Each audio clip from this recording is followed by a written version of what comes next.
Baik, ini ada lagi pertanyaan Ustaz. Bagaimana sikap kita saat ada saudara sesama muslim yang mana beliau taat terhadap syariat Islam, menganjurkan untuk tidak mengikuti ta'lim ustadz-ustadz tertentu yang menurut beliau ustadznya syubhat, Ustaz? Insyaallah, akhirnya keluar juga ini pertanyaan. Ibarat bisul pecah bisulnya. Kalau kita mendapati ada orang-orang yang sering mengatakan semacam itu, kita harus paham. Ada satu hal yang kita harus mengerti. Orang Khawarij itu adalah orang yang begitu gampang mengkafirkan dan begitu gampang menyesatkan. Itu orang Khawarij. Di antara identitas orang Khawarij itu mereka kalau beribadah luar biasa. Makanya kalau saya, antum, beliau tidak ingin terkena paham Khawarij adalah mari kita tidak begitu gampang untuk mengkafirkan dan begitu gampang untuk menyesatkan setiap orang. Katakan sama dia, kalau memang dia adalah orang yang berkomitmen kepada syariat, mungkin jilbabnya lebih panjang dikit daripada jilbabnya ukhti ataupun ummu. Ketika dia sudah mengatakan syubhat, sampaikan kepadanya, syubhatnya dalam perkara apa? Apa yang menjadikan kamu berani untuk mengatakan orang lain itu syubhat?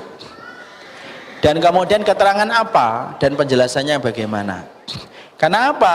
Karena kita adalah orang yang diberikan oleh Allah dengan anugerah akal untuk kemudian membaca dan untuk mengerti.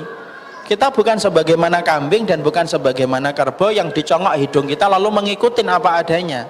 Kita diberikan akal, kita diberikan anugerah perasaan, kita diberikan anugerah mata untuk melihat semuanya. Karena itu merupakan organ untuk mendeteksi kebenaran. Sampaikan kepada dia, kamu berani untuk mengatakan syubhat itu dalam perkara apa? Maka tanya, hujahnya apa kalau mengatakan syubhat? Supaya kemudian betul-betul selesai. Kalau dia mengatakan ustadz saya yang mengatakan itu, pertanyaan selanjutnya, ustadz antum itu sudah pernah nggak ketemu dengan ustadz yang kamu katakan syubhat? Sudah pernah nggak menyampaikan hujahnya? Sudah nggak menyampaikan dalilnya? Bisa jadi ada ustadz yang kita katakan syubhat tetapi justru dia memiliki dalil daripada orang yang mengatakan dirinya syubhat. Agama ini adalah agama yang tidak ditentukan vonisnya secara instan, tapi vonis itu memerlukan proses yang panjang. Masih ingat kasusnya Jessica yang dituduh nabur kopi sianida, yang menuduh apa? Sianida di kopi? Bukan kopi sianida, sianida di kopi. Maka ternyata proses untuk membuktikan bahwasanya dia itu bersalah itu panjang. Siarannya itu sampai berjam-jam, live lagi. Dan ibu termasuk salah satu konsumen yang melihat berita itu. Belum lagi didatangkan itu kemudian ahli dari Australia, ahli dari Singapura didatangkan, CCTV diputar berkali-kali. Kemudian setiap kemudian tuduhan dibantah lagi sama pengacaranya.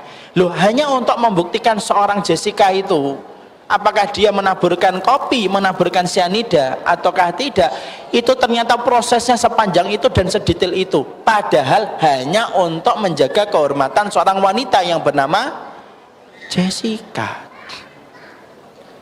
Kalau seorang wanita kafir saja hanya untuk membuktikan dia itu bersalah ataukah tidak, sampai sepanjang itu dan sedetail itu pengadilan itu ditegakkan dan menghabiskan biaya yang tidak sedikit. Loh, apalagi orang yang beriman.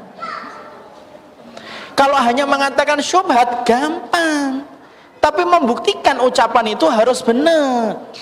Makanya dalam Islam itu kalau sudah ada tuduhan, makanya kemudian harus disertai dengan hujah yang begitu kuat. Contoh, kita mengatakan fulan berzina, hati-hati loh. Kalau kamu sudah mengatakan fulan itu berzina, kamu akan ditanya saksinya, 4 orang saksi. Kalau kamu melihatnya berarti kurang 3. Padahal kalau kita perhatikan, siapa yang tega melihat zina itu 4 orang bareng-bareng?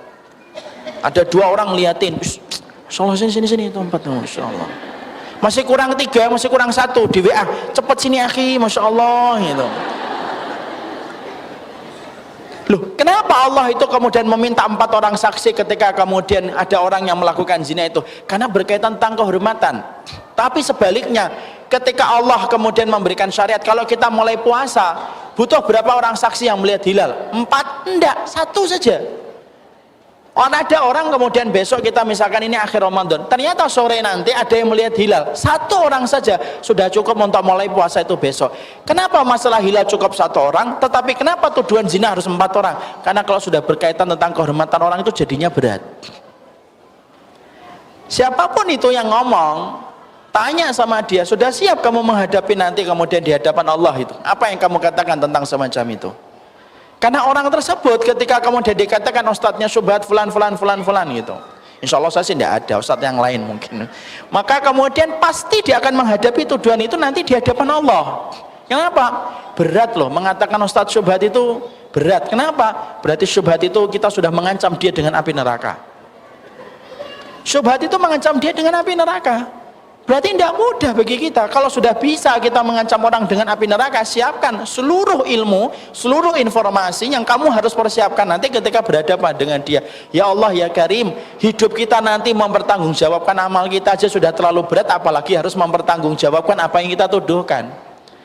Makanya apa? Jangan sampai jilbabmu, jangan sampai jenggotmu, jangan sampai celanamu itu menjadikan kamu halal untuk menghujat orang lain dan memvonis orang lain. Jenggotmu, celanamu, pakaianmu, hijabmu yang syar'i itu tidak pernah menjadi alat legitimasi bagi kita untuk memvonis secara sembarangan. Allah alam bisawab.